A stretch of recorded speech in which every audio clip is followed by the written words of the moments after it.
Welcome everyone. Today I am going to recite two more verses from the Daftar-e-Awwal of Masnavi, great Masnavi Mevlana Rumi. Let's see what the Maulvi-e-Manavi has to offer us today. I'll recite in Persian and then it will be followed with a simple, brief, spontaneous rendering into English. Atash-e ishq ast ko andar ne fatad. It is the fire of love which is burning inside the flute. Jo shishe ishq ast ko andar mein fatad. And it is the passion and the desire of love which makes the wine intoxicating. Nay harife har kyas yore burid. Flute is the friend and the companion and the associate of a person who has been severed, who has been separated from his beloved, from his friend. And parda hoyash, parda hoye madurid. And its variations, the variations and the sounds, varying sounds from coming out of the flute. It has shattered the wheels and it has broken the hidden, barriers of our hearts. It has set asunder, the wheels of the heart.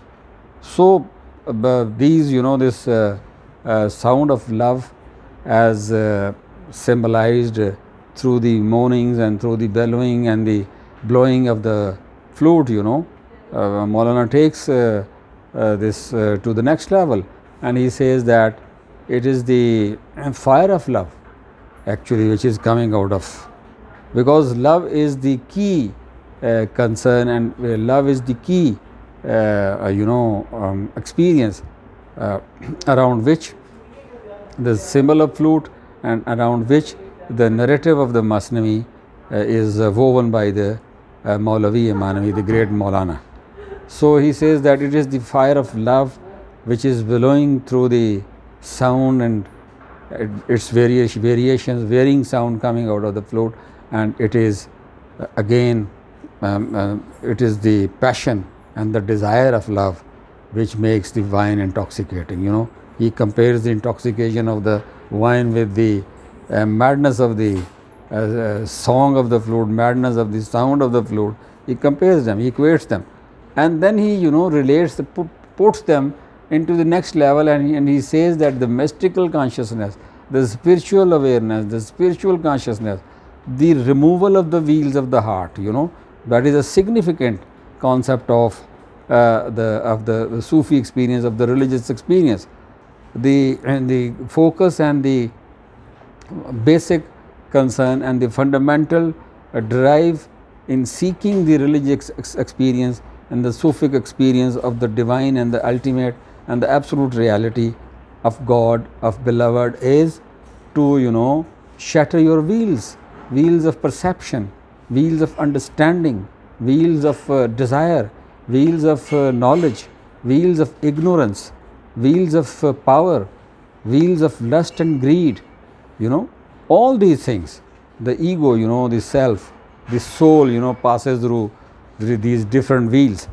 Now, what is significant and important, that Maulana says that the bellowing of the flute, the sound of the flute, the sama of the flute, the song of the flute, it is so powerful. It has so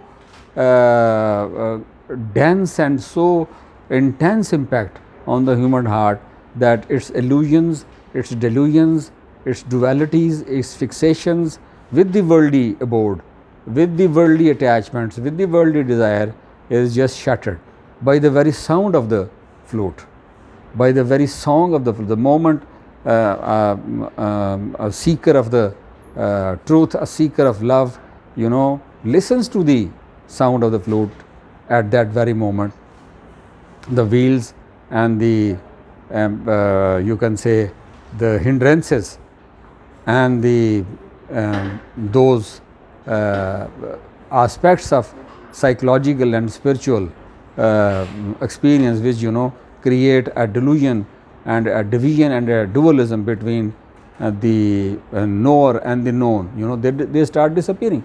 That at that very moment, at that very junction, when a person listens to the sound of the flute, when you engage into the activity of sama. Sama is taking sama in an overarching and overpowering sense. And Quran also refers to the power of listening and says that listening is a source of knowledge.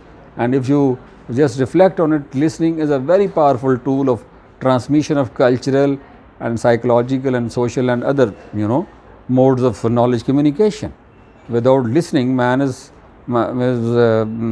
just insignificant.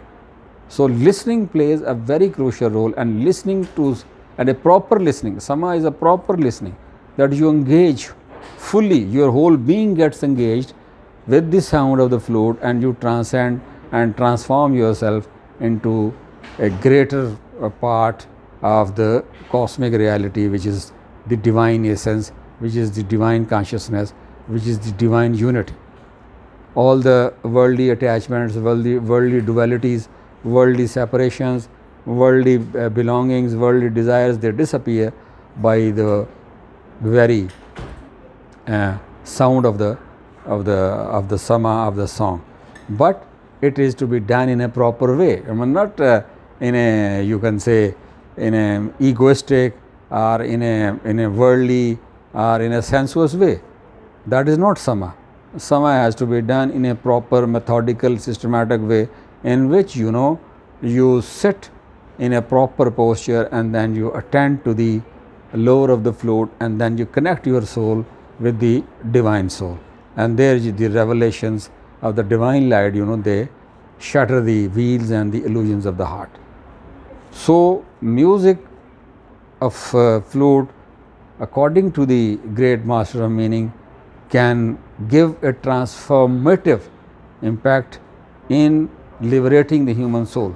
And now even contemporary research and neuroscience have shown that the regions of the brain get affected and stimulated by both by the beat and the rhythm of the music.